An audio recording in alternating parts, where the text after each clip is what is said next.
Welcome back. Tonight, I have a story for you. One that begins quietly, with a message. It came 3 days ago, during a break at work. A simple notification, a text. But there was no number. Just words. 2 words. Hide and seek. At first I thought it was a mistake, someone reaching out to the wrong person. So I replied, "Think you have the wrong number. Not sure who you're trying to reach." And that was that. Or so I thought. Later, as I packed up for the day, I checked my phone again. Another message. Same blank space where a number should be. Hide and seek. I frowned. It was strange, annoying, so I wrote back. Like I said, wrong number. Who are you trying to reach? The reply came quickly. You. Hide and seek. A chill crept in. I told myself it was nothing, a prank, something I could block and forget. So I did. Blocked it, deleted the thread, and drove home. On the way, my phone buzzed again. This time it was my roommate Mike, asking me to pick up more beer. I sighed, stopped at a gas station and grabbed a case. When I got back in the car, another message appeared. No number, just 2 words. Seek drink. My stomach tightened. I called Mike immediately. "Are you messing with me? How are you sending these?" He sounded confused, stoned. "I don't know what you're talking about, man. I didn't send anything." I wanted to believe him, but the unease was growing. That night, back at the apartment, I tried to shake it off. Tried to sleep. But just as I drifted off, another buzz. Another message. Almost time. Hide or seek. I told it to stop, told it to leave me alone. Turned my phone off. But then came the knock at my door. Mike's voice slurred. "Hey man, I think someone's trying to get a hold of you. I just got a message too." I opened the door. He showed me his phone. The words glowed on the screen. Last chance. Hide or seek. My heart sank. I turned my phone back on. Another message was waiting. "Okay, you hide." The lights went out, the front door creaked open, and I whispered the only word I could think of. Hide. We scrambled in the dark. I crawled under my bed, phone dead, breath shallow. The footsteps came. Heavy, slow. The air turned cold, rotten, the closet door shut. Mike must have hidden inside. Then the footsteps quickened, the closet shattered, and Mike screamed, a scream that ended too soon, and then silence. When the lights returned, the closet was destroyed, but Mike was gone. No trace, no sound, no explanation. Days have passed, no one has seen him, no one believes me, but tonight, as I write this down, my phone buzzes again. The screen lights up. No number, just 2 words. Hide and seek. I was confused, and more than a little annoyed. So I wrote back. "Like I said before, I think you have the wrong number. Who is this? Who are you trying to reach to play hide and seek?" I stared at the screen. Waited. Almost put the phone away. Then it appeared. A reply. "You, hide and seek." My patience snapped. If they wouldn't answer, I'd just block them. Even without a number, the option was there. And when the thread vanished, I felt relief. Finally, done. I got in my car and started the drive home. The night was quiet, the road empty. Then another notification. I let the car's text-to-speech read it aloud. This time it was Mike, my roommate, asking me to pick up more beer. I groaned. Of course. It was always me buying it. Always me footing the bill. Still, after the night I'd had, a drink didn't sound so bad. I texted back, "Fine, I'll grab it this time. But if you keep drinking everything, you better start paying for it." I stopped at a gas station near the apartment, grabbed a case of Miller, headed back to the car. That's when it buzzed again. Another message. I sighed, already bracing for Mike to complain about something else. But when the voice read it aloud, my stomach dropped. Seek drink. The words clicked into place, and suddenly it all made sense. I froze, then dialed Mike, hands shaking. The phone rang. He answered after several rings. His voice was slow, stoned. "Hey man, what's up? Did you grab the beer?" "Yeah, I did, but listen, are you messing with me? How are you sending those messages? When I call, I see your number, but when you text, nothing. Just blank. What kind of app are you using, and what's the point?" "I'm not home yet. I can't play hide and seek. I'm not 5 years old. The whole seek drink thing gave it away. Whatever game you're playing, it's not funny."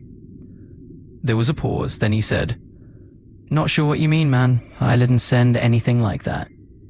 Weird. Who would want to play hide and seek? Anyway, get home, man. My buzz is fading. And he hung up.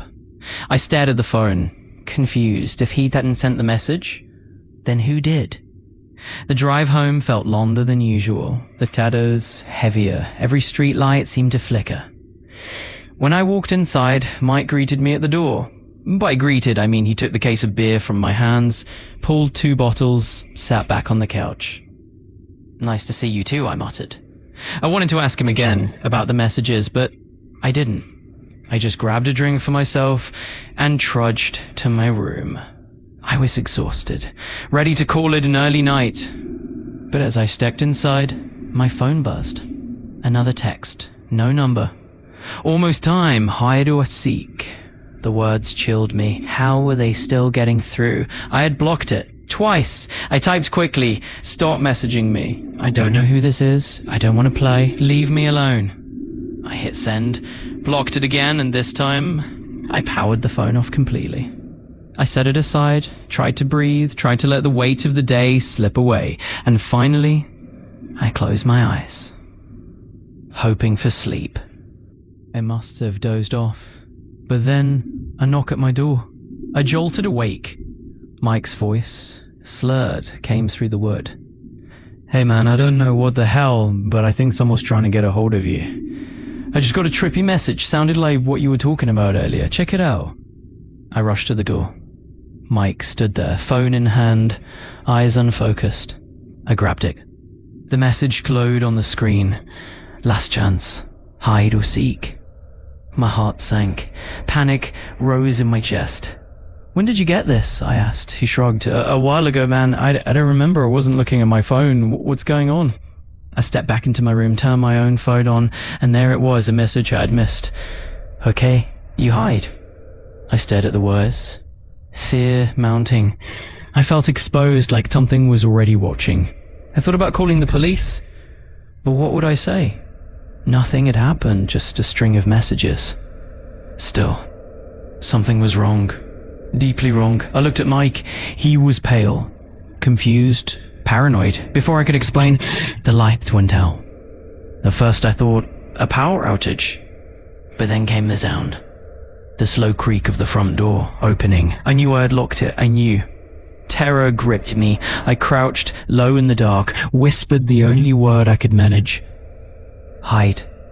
I crawled across the shore, slipped under my bed, pulled my phone close. I was about to dial 911, but the screen went black. It had been half charged. Alive one moment, dead the next. I shoved it into my pocket and held my breath. I slipped the useless phone into my pocket, tried to think of a light, anything. But then I froze. A sound, shuffling, followed by footsteps. Hemi, much heavier than Mike's. The air grew colder, sharp, freezing, and then a smell, rotten, fetid, like something long dead. I pressed myself back, curled small beneath the bed, held my breath. The footsteps drew closer, slow, measured, then a soft sound. The closet door, closing. Mike, it had to be Mike, hiding. But then it struck me, if I could hear the door, so could it. The footsteps quickened, heavy, pounding. I wanted to call out, to warn him, but fear locked my throat. The steps entered the room, close now, so close. I strained to see, but the dark was thick, impenetrable. I stayed still, silent, waiting. For a moment I thought we might be safe. Then the closet door shattered, splintered wood, and Mike's scream, a scream that cut through the dark, raw, terrified, nightmare-born, and then silence. No struggle, no sound, just silence. I lay frozen, paralyzed, minutes stretched like hours. Finally, the lights flickered back, the room returned. I crawled out, shaking, and saw the wreckage. The closet door splintered across the floor.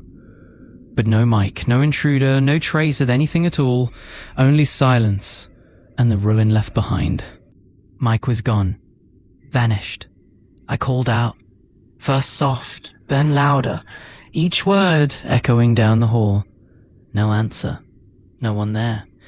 I stumbled through the apartment, room to room, searching, but he was gone. And the worst part? I had no idea where, no trace, no clue. Days have passed since that night.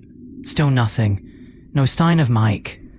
I think he can finally be declared missing, but what good would it do? The police report could explain this. No search could bring him back. Whatever had broken into our place, it found him. And now he's gone. He lost the game. Hide and seek, and whatever it was took him away. The nightmare is impossible, unbelievable, and yet it happened. Even now as I write these words, my phone buzzes another message. Hide and seek. I don't know what to do. I don't know what this is. Maybe if I respond differently, maybe if I play along, it might help. Might keep me safe. So I type one word. Seek. And that's where the story ends. Or maybe where the next one begins. Steady income. Never heard of it. So when I saw the email, I almost deleted it without reading. Another rejection, I thought, and another reminder of how far I'd fallen. But then the header caught my eye. Dinner with me for $50,000. I laughed at first. Ridiculous. I'm not attractive. Even before addiction hollowed me out, I didn't have much going for me. My eyes had sunk into my skull, like they wanted to disappear. My skin had forgotten hydration. I was a shadow of myself. So this email, it made no sense. I had no looks, no resume, no reason to be chosen. Just left the shelter, and 50 grand, that was a dream bigger than anything I'd ever held. So it read on, polite. Dear recipient, I trust this message finds you well. I invite you to join me for dinner. This is not a romantic offer. You will be compensated handsomely for your time, provided you adhere to the following terms. Remain for the full meal until I pay the bill and escort you out. Do not pay for anything yourself. Wear formal attire. If you don't own a suit, one will be provided at the entrance. It will fit. Any breach will void all compensation. To accept, reply. A time and date will be sent. To decline, disregard this message. Insane? Absolutely. Desperation makes fools of us all. The kind of fool who doesn't ask questions, just a fork and a seat.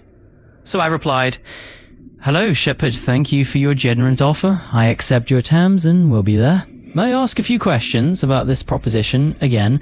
Thank you. I didn't expect a response. Maybe it was a scam.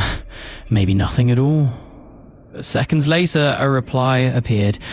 Monday, 6 p.m. Questions may be asked at dinner.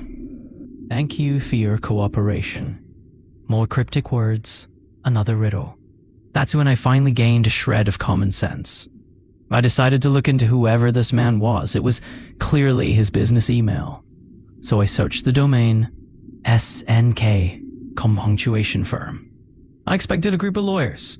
A polished office, something official, but no, just a single office, tucked into a strip mall, no products, no services, just a photo of the branch manager. The office barely looks big enough for 2 people, and yet the name implied multiple locations, but I couldn't find a second one. What do they do? Solutions, that was the only word. No specifics, nothing else. I thought about backing out. I probably should have. But when you got nothing left, hesitation feels like a luxury, and I had nothing to lose. So I took the chance. Between drug-fueled stumbles and getting my ass kicked once or twice, Monday crept up on me, like bruises do. Slow, unseen, then sudden. I didn't have anything formal, so I wore the only white button-up I owned, then grey slacks. Both stained, both wrinkled, neither touched by an iron in years. Still, they were the fanciest clothes I had, but none of it mattered. The second I stepped into the restaurant, the greeter, if you could call them that, handed me a suit. Dry, clean, without a word, and pointed to the bathrooms. I took the hint. The suit was expensive, real men's warehouse type, and it fit perfectly. Too perfectly. The cuffs landed exactly at my wrist bone, the collar rested like it already knew my neck. I didn't have the time or the money to question it, so I walked back out. The place had a strange charm. Pools of warmth against white cloth. Ornate frames lined the walls, abstract painting that felt familiar. Too familiar. Wood trim hugged every surface, curtains glittered heavy, like a wedding reception long since ended. The air smelled of artificial plants, of faded fabric, of something staged. Soft jazz floated through the room, notes brushing against my ears. Gentle, but wrong. When I first walked in, there had been people. 4 tables at least, laughter, noise, life. Now, silence, empty, as if a bell had rung and I was the only one who hadn't heard it. Only a few bartenders remained, the mute greeter and one bald man in a suit eerily similar to mine. I knew who he was. I had seen his photo. The branch manager. I approached his table. Before I could speak, he gestured to the chair across from him. He was older, 50 maybe, sad, drooping eyes, a nose thin and sharp, like a shark's fin, almost no nostrils at all. His jaw fluttered slightly as he spoke, a soft, low tone. "Thank you for coming, young man. It's good to finally see you." He extended his hand. I shook it, tried to sound steady, tried to hide the anxiety rising in my chest. "Thank you, sir." The conversation that followed was pleasant, surprisingly so. The food was decadent, better than almost anything I had ever tasted, strangely nostalgic, as if it had been made just for me. He asked about my childhood, my work, my family. Most of those memories weren't pleasant, but it felt good to have someone simply listen. He never interrupted, never judged, just watched. And then he grew serious. As I lifted my fork, his hand closed around my wrist. Cold, steady, his voice dropped to what is something you wish you had never done. I froze. "What?" He didn't answer, just stared. Still, waiting. I swallowed. Words caught in my throat. I stole from my mom. When she was dying, I was supposed to take care of her, protect her, but I spent her money instead, on the very thing she begged me to quit. A waitress appeared, silent, unseen until she was there. She placed a small porcelain bowl before me, inside a single seared scallop resting on a streak of red pepper coulis. The color glared across the plate, like the shame I carried.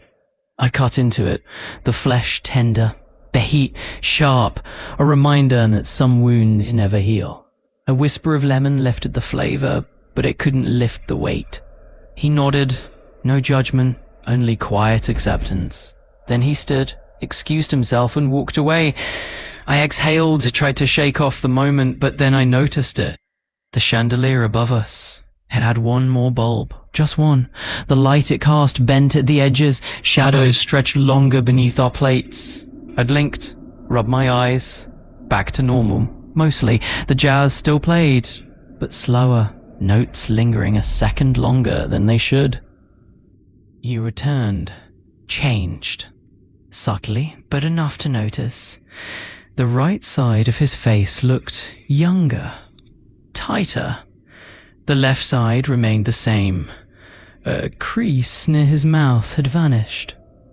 His smile felt lighter. He asked again, gently, "What's the kindest thing you've ever done?" I told him about a boy, homeless, cold. I let him sleep in my car one winter night. I didn't know his name, didn't want anything from him. I just locked the doors, stayed awake until morning, made sure no one bothered him. Shepherd's gaze lingered. And then another course arrived. A hollowed apple, cradling warm butternut squash soup, its sweetness tempered by sage oil. The crisp rim of the apple framed the velvety wrath, echoing the way I had sheltered that boy. Each spoonful felt like a promise, a fragile kind of safety in a world so empty of it. This time, as he listened, something in his face shifted. His left eye brightened, the lines softened. He looked younger, Or maybe the room had grown darker. Maybe the light was playing tricks. Then he asked again, "What's the worst lie you've ever told?" I hesitated. I'd promised myself I would never recall it, but the words came anyway.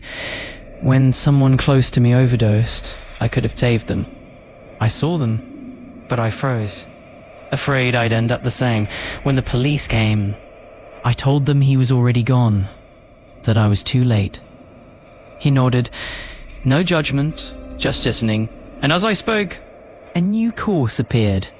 A single dumpling, translucent, its skin so delicate it seemed ready to dissolve. When I pierced it, a smoky, chilly broth spilled out, scorching, bitter. The wrapper melted away, leaving only the burn, the taste of a lie I thought I had buried forever. A single dumpling sat before me, its skin translucent, almost too fragile to touch. The moment I pierced it, a smoky broth spilled out, scorching, sharp, carrying the stink of my lies. The wrapper dissolved into nothing, leaving only the burn, a secret I thought I had buried forever. He rose then. Slower this time, the chair creaked as he stood, and the floor beneath it curved outward in a way that made no sense. I waited, silent, watching. The wallpaper behind the bar began to bubble, as if heat pressed against it from the inside. The curtains hung heavier, the picture frames tilted, each at a different angle. Not much, but enough to make me wonder. The staff didn't change plates, the glasses refilled themselves. And then, I noticed, everyone in the room had his face, not exact, but close. Like a family of clones, each one degraded, each one wrong. The bartender blinked with one bulging eye. The hostess's smile sagged like melting wax, and when he returned the distortion had grown wider. His jaw uneven, one side shriveled, the other pulled taut like barbed wire. The contrast was more than physical. It radiated something deeper, like halves of a soul that could not agree. He sat again, eyes scanning me, measuring, weighing the silence. I couldn't tell if he was evaluating my soul or admiring the way panic settled into the corners of my posture. And then his voice came, soft, almost reverent. "What memory do you miss the most?" It took me a moment, not because I didn't know, but because I was afraid to admit how fragile the truth had become. "I used to swim in Lake Michigan every summer," I said slowly, "with friends. We'd throw ourselves off docks, scream about sea monsters, eat cold sandwiches. It was stupid. But I felt safe, like I didn't owe anything to anyone." Shepard's good eye glistened, a tear formed. It trailed down the brighter side of his face, lingering at his chin before disappearing into the folds. The darker side remained unflinching, its socket hollow, empty. I stared at him, unsure whether to thank him or run. He didn't speak. He just stood, his movements slower than time, calculated, waited. The chair creaked behind him, like it hated being left alone. This bathroom break felt longer, the silence thickened, with the music barely audible now. The overhead lights dimmed again. This time they pulled faintly, like something was drawing them inward. One of the picture frames fell sideways. The bartender wiped the same spot over and over, face blank, one eye bulging. The wallpaper near the entrance peeled, tiny tendrils reaching outward, like roots. A fly circled the wine glass beside my plate, never landing, looping endlessly. My chest tightened. And then Shepard returned. This time he didn't sit. He loomed. His face was wrong. The symmetry had given up. One eye bulged, twitching in spasms. The other had sunken deep. His mouth hung open, but no breath escaped. He said nothing, just watched me for long, unbearable seconds. Then finally, "Would you like dessert?" I stood, almost instinctively. "I think I need the bathroom," I said. He nodded. Slowly. Take your time. The restroom was too quiet. The mirror too clean. I leaned forward, expecting to see myself, but instead, behind me in the reflection, Shepard waited. Not in the room, only in the glass, his body stretched taller than before. His suit shimmered like the surface of a pond disturbed by wind. He smiled, both eyes twitching violently. I didn't scream. I didn't move. I just stepped back out, numb. The dining room was nearly gone, the walls peeled upward. Curling toward the ceiling, tables melted into spirals of dark wood and cloth. The floor rippled like liquid stone. The curtains had vanished, in their place a static haze where windows had once been. Shepard stood at the center, calm. "You've done well, young man," he said. "Repentance is never easy. The hardest part is accepting that you were no longer part of the world you knew." My knees threatened to give out. I wanted to argue, to scream, to run, but nothing in my body responded. Everything had slowed. Except him. What do you mean?" The words scraped out of me. He smiled gently, like a father comforting a child who had just asked the final, faded question. "This meal," he said, "is not payment. It's passage." "No," I whispered. "I walked here. I remember the shelter, the email." "You remember the drug," he said, cutting across my denial. "You remember the stall, a diner, the towel, how cold it was, how long it took for someone to find you." I shook my head, as if I could rattle the truth loose. But it didn't help. My legs wouldn't move. "All we offer," he continued, "is a moment. One last conversation.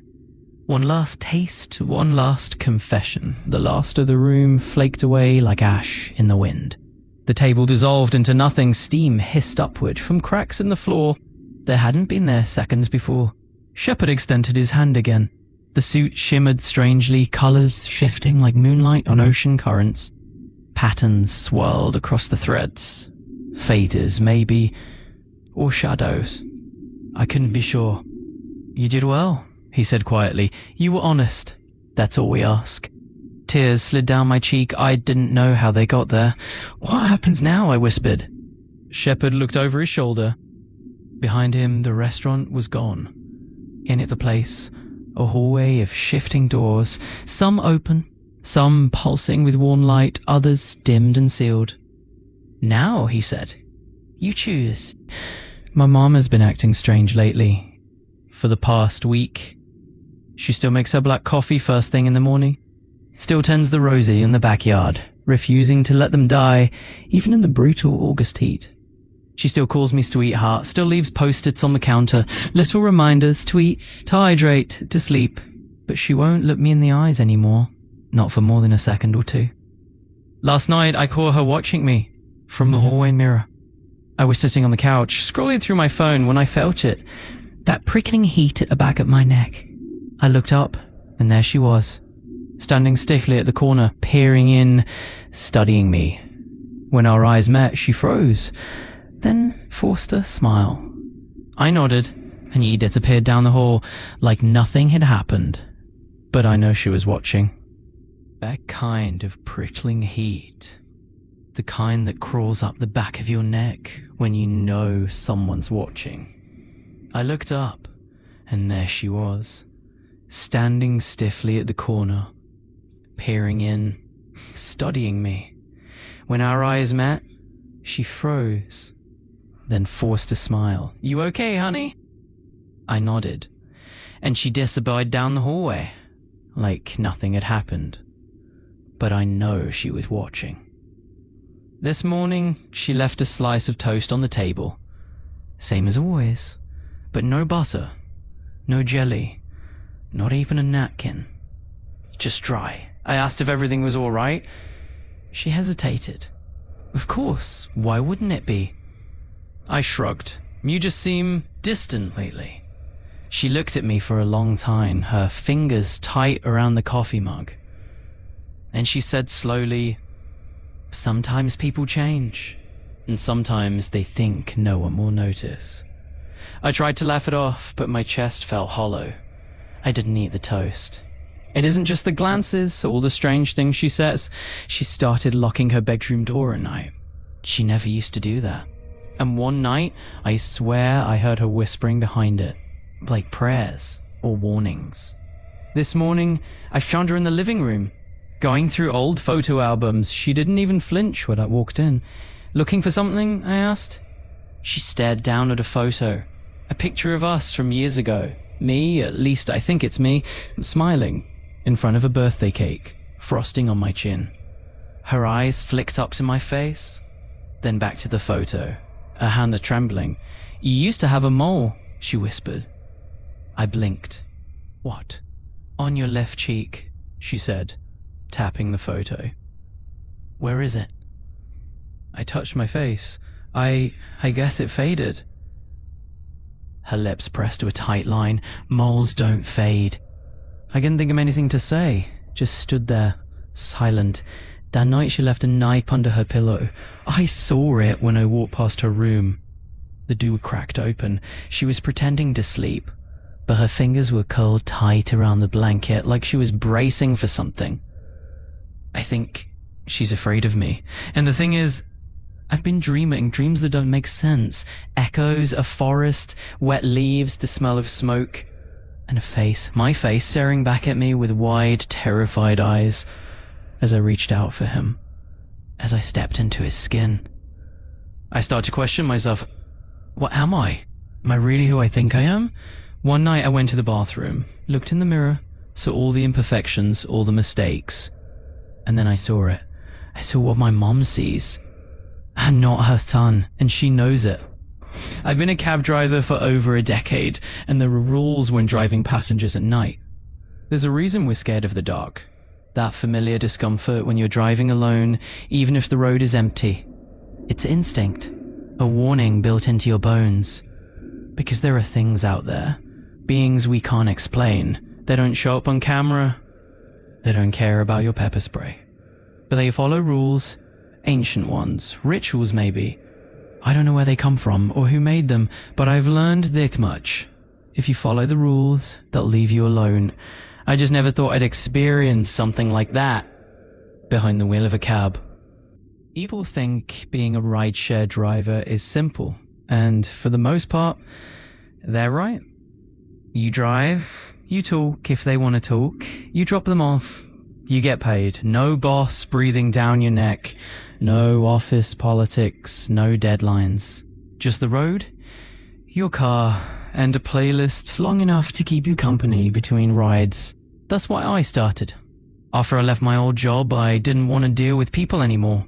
Not really. I'd been a mechanic for 20 years, ran my own shop, until my knees gave out and the business went to ruin. The rideshare apps came at the right time. I didn't have to smile if I didn't want to. Didn't have to fix anyone's problems, just get them where they were going. During the day, it's easy. College kids heading to class, nurses pulling doubles, grocery runs for people without cars. Honest, quiet work. Sometimes I even enjoyed the small talk, hearing about their lives. Felt like I was doing something good, even if it was just 5 stars and a quiet thanks. But at night, things change. The air gets heavy, the people get strange. I remember the first time I heard about the rules. Not guidelines, not suggestions, rules. They show up on the app the second the sun begins to set. And if you break one, well, let's just say, you don't want to find out what happens. I know it sounds confusing, so let me explain. Every night shift starts the same. Right after sunset, the app buzzes. Not a normal notification. Something dull, stringy, like a warning siren before a storm on a much smaller scale. And then the screen goes black before the rules appear. The screen goes black. Then the message appears. Blocky text. Night shift protocol active between sunset and sunrise. Rule 1. Look at passengers directly. Use the rearview mirror if you must. Rule 2. Do not accept payment greater than the fare.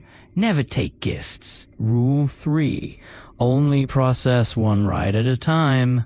Never allow multiple passengers in your car. Rule 4. Make sure your final passenger is dropped off before sunrise. I review them every time, even though I've got them memorized. I don't know if the app updates them, or something darker is watching, making sure I read them. Either way, I never skip that screen. Not anymore. Because I made the mistake once, and once was enough. I wasn't a superstitious man, not back then. When I first started nights, I laughed at the rules. They felt like a joke, some edgy tech campaign, the kind of thing you'd see on Halloween to make the app feel festive. But the thing is, the rules are real, and the consequences are even more real. I learned that the hard way. It started small, just a guy who insisted on paying double. Said he appreciated my service, said I looked tired, wanted to bless me. He pulled out a crisp 100, said it gently on the center console. I told him no. He insisted. I told him again. He smiled, slipped it into the cup holder. It's yours either way, man. I didn't touch it, just left it there until he was gone. I mean, what's the harm? He looked unremarkable. Middle-aged, salt and pepper hair slicked back, reading glasses. T-shirt and messed, easygoing turf of vibes. The kind of guy you'd forget 5 minutes later. Then I looked up. Into the mirror. He was still there. I had heard him leave. Heard the door shut. Saw him vanish into the dark, but in the glass, he remained. Grinning. Eyes black as his mouth moved, but the words didn't match, like a broken puppet trying to whisper a prayer. My heart pounded, I reached back, the seat was empty, he was nowhere. Nowhere but the mirror, and he stayed there for the rest of the drive, smiling. Chatting away. I parked in the furthest corner of the lot, locked the doors, went inside, but the $100 bill, it stayed exactly where he left it. Untouched, humming with a quiet, invisible pressure. I could feel it everywhere I went. Something was trying to make me go back, kick it up, spend it, invite it in. I needed help. I opened the app. No helpline, no human name, just a form. Describe your incident. So I did. The passenger, the tip, the mirror. I waited. Felt foolish. 24 hours later, a reply. Protocol breach acknowledged. Remedial steps required before ship may resume. Burn the foreign currency. Avoid seafood for 2 full days. Thanks for contacting technical support. That was it. No apology, no explanation. Just instructions. I picked up the bill like it was a loaded firearm. Surprised the weight of it. I carried it out back to the alley behind my complex. Set it in a soup can, lit the flame, the paper curled, the fire hissed green, and then it was gone. The flames hissed green, then evaporated. It didn't smell like money burning, it smelled like salt, an old fish. I skipped sushi that week, not that I'm much of a fish guy anyway. By the third night, the app let me log in again. Like nothing had ever happened. The rides returned, smooth sailing, mostly. But every shift is terrifying. Some are just strange. Like the woman in the bright yellow dress. She never spoke, just whispered her destination, the bog.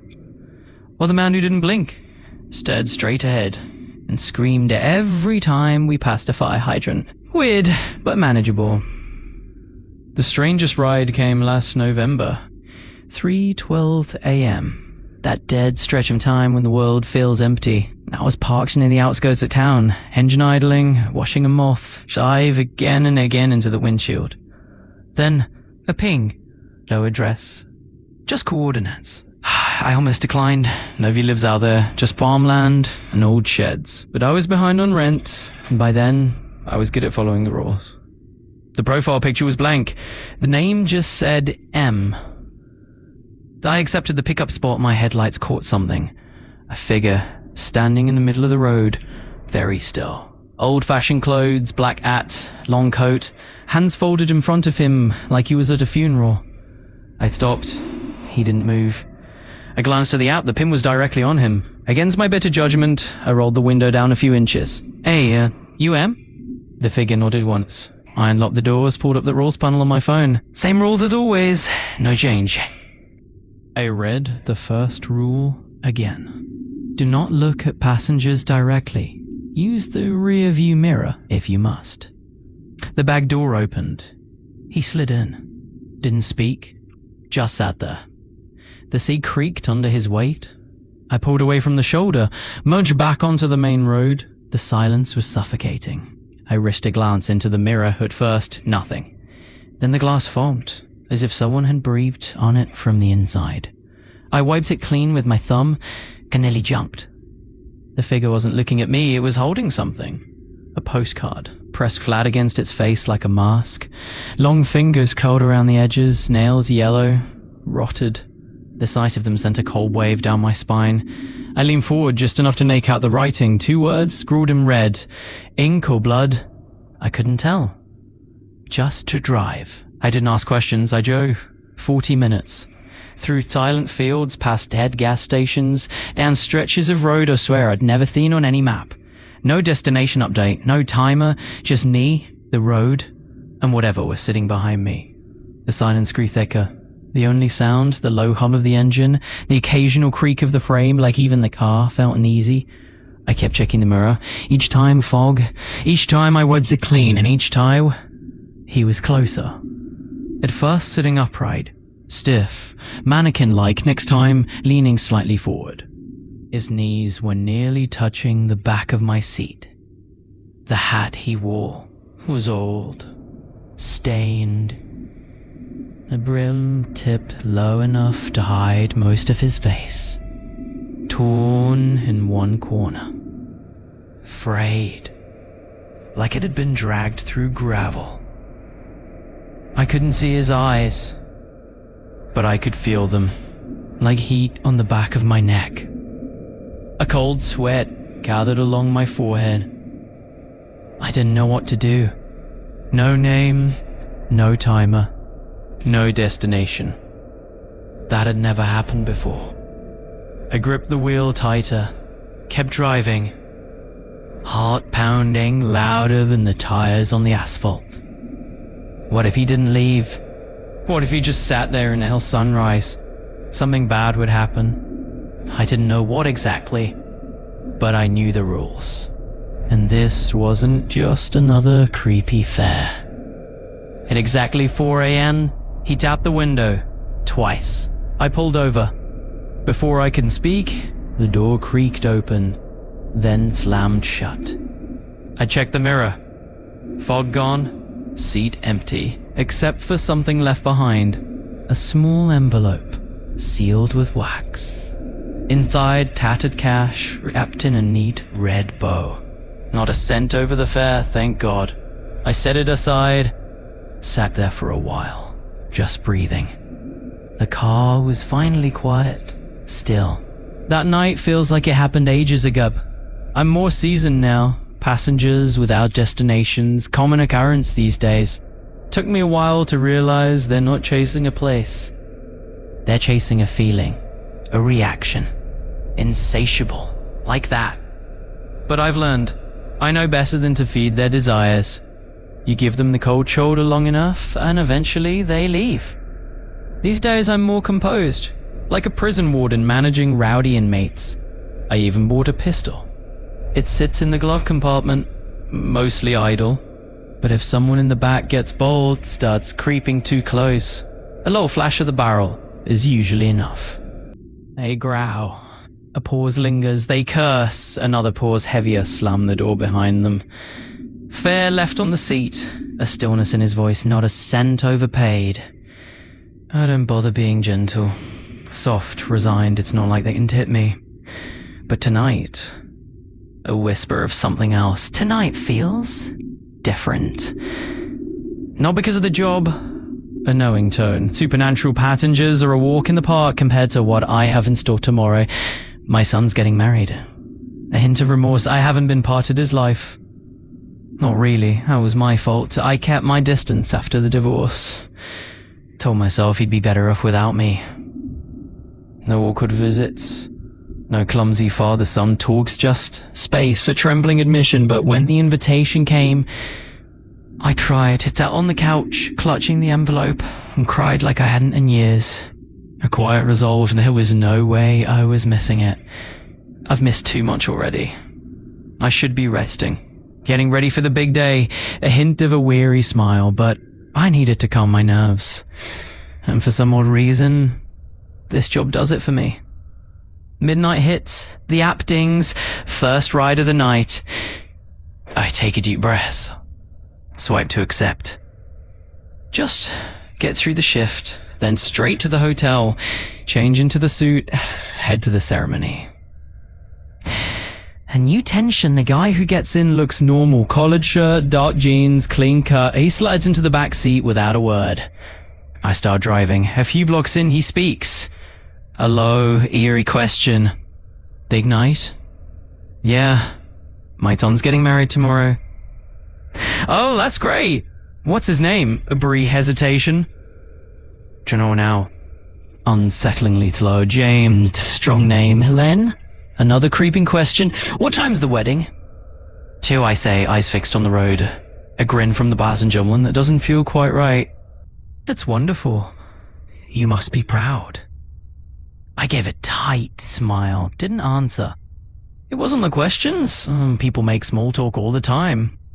It was the way he leaned in, like he already knew the answers, like he was confirming something. We pulled up to his drop-off, he thanked me, stepped out, and just stood there on the curb, staring through the rear window. I kept my eyes forward, pretended not to notice. After a few seconds, he disappeared into the dark. I sat there in silence, hands still on the wheel. Strange, even stranger than usual. Then it hit me. The rules. I hadn't checked the rules tonight. I pulled up the app, swiped to the section. Crap, a new rule. Don't talk to the passengers about your personal life. I stared at the screen. Like maybe I was reading it wrong. Like maybe it had always been there. But I knew better. That rule wasn't there yesterday. My heart pounded. I pulled over, typed a message to support. There's a new rule. I broke it. How bad is this? What should I do? No reply. Silence. Last time I broke a rule, it took 24 hours to hear back. And I didn't have 24 hours. Eventually, I pulled back onto the road, figured I'd do a couple more drop-offs, keep things simple. Maybe if I didn't mess up again, everything would smooth over. The next few passengers seemed normal enough. Quiet. But there was a vibe, a smugness. A few chuckled under their breath. One guy kept stealing glances at me in the mirror, like I was the punchline to some inside joke. Another girl wouldn't stop smiling, too wide, like she knew something about me, something I didn't. By the third ride like that, my stomach was turning. And then it got worse. My next pickup, a woman, standing alone on the corner, full wedding attire, a long white dress, male, bouquet. It looked new, clean. Not like a Halloween costume. This was real, expensive. She didn't speak when she got in, just hummed softly, and she started singing, "Here Comes the Bride," over and over, whispered, off-key, like she was only half remembering the melody, and the hair on my arms stood up. I drove in silence, tried not to react. She kept singing, all the way to her destination, and just before she opened the door, she leaned forward. "So, when's the wedding?" I said nothing. She tilted her head, like a confused bird. Then she got out, drifted into the dark, dragging the bottom of the dress behind her. It looked real. Expensive. She didn't speak when she got in, just hummed softly. Then she started singing, "Here Comes the Bride," over and over, whispered, off-key, like she was only half remembering the melody. The hair on my arm stood up. I drove in silence, tried not to react. She kept singing all the way to her destination, and just before she opened the door, she leaned forward, whispered, "So, when's the wedding?" I said nothing. She tilted her head like a confused bird, then drifted off into the dark, dragging the bottom of the dress behind her. I was breathing hard now, knuckles white on the wheel. The next ride came quick. A guy in a wrinkled button-up tie hanging loose. He climbed in already shouting. He was a goddamn mechanic. And you know what? He was useless. Son asks after 20 years and expects me to be grateful. I kept jiving. He didn't stop. "My fiancée wants me to invite, and can you believe that, to my own wedding? She doesn't know the guy. Hell, I don't even know the guy." He started pounding his fist on the seat, in rhythm, like he was working himself up to something. I glanced in the rear view. Big mistake. His eyes were wide, wild, red around the edges. Something shiny sat in his lap. For a second, I thought it was a phone. It wasn't. Without warning, he raised a pistol. pressed it under his chin, and pulled the trigger. A deafening pop. The windshield didn't shatter, but I heard the spray hit the back window. He slumped sideways. The door opened on its own, like someone was helping him out. I heard the body land on the sidewalk, a heavy thump. The door slammed shut behind him. I didn't stop. I didn't check, I just kept driving. Like I said, I'm a seasoned driver now. Sad to say, this isn't the first time one of them has popped themselves in the backseat, trying to get me to turn around. But I don't. I can't. I've got bigger issues to worry about. The rule brake hung heavy in my head. Support still hadn't replied. The next passenger looked normal enough. Mid-20s, clean cut, buttoned down, tucked into dark jeans. He smiled as he climbed into the back seat. Polite nod, no words. The last few rides had been unsettling, but this one felt different. Not better, just different. He didn't speak, didn't need to. Something in his silence felt smug, like he already knew me, like we'd done this before. We drove 15 minutes without a word. Then I pulled up to the hotel. "This is the address," I said. "You're good to go." He didn't move, just stared, expression unchanged, and then a knock on the driver's side window. "Gad!" I nearly jumped out of my skin. I turned and there he was, James.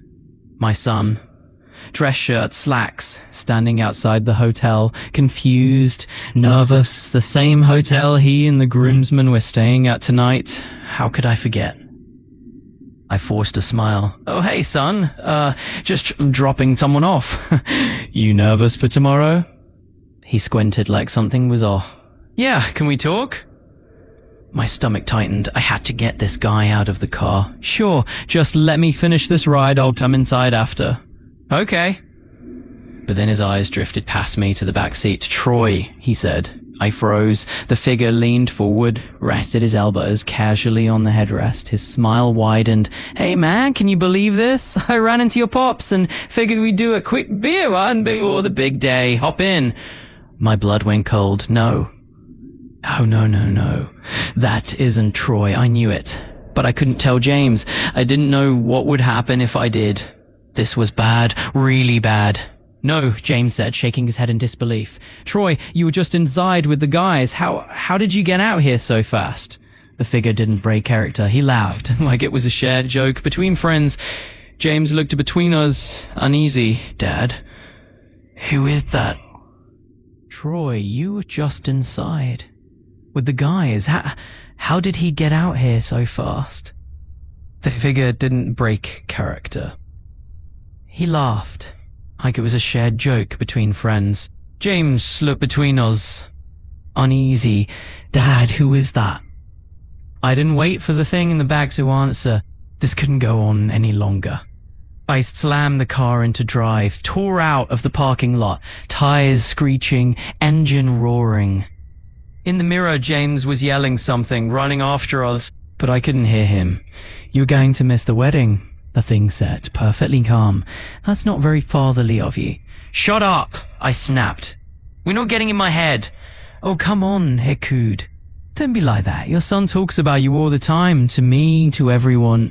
I kept my eyes on the road, jaw clenched so tight I could feel it in my temples. "Although he doesn't say good things. You're not a good father, Ben."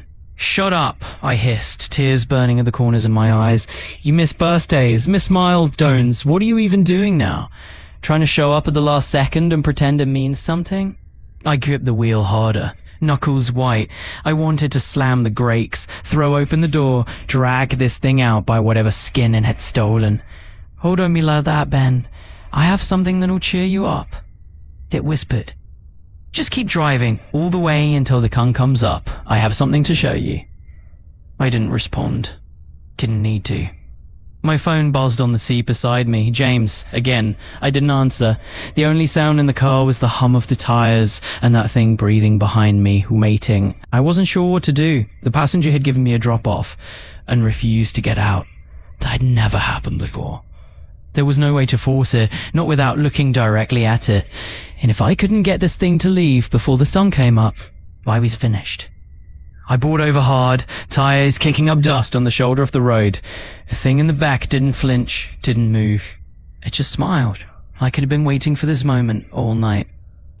It just smiled, like it had been waiting for this moment all night. I opened the glove box, took out my Glock 45. "Oh," it said. "It didn't take long. You're already getting tired of me, Ben." I didn't answer. Closed my eyes, took a few deep breaths. "Oh, Ben, you don't have to do this. You're going to miss out on all the fun I have in store." I didn't turn around. I'd raised the gun behind me, steadied my breathing, and pulled the trigger. The shot was deafening in the confined space. I didn't look, just sat there, ears ringing, heart thudding, waited for another voice. But there was nothing. Finally, I peeked into the rear view, had slumped over in the seat, still smiling, quiet now, unmoving. We knew that wouldn't kill it, but it felt good.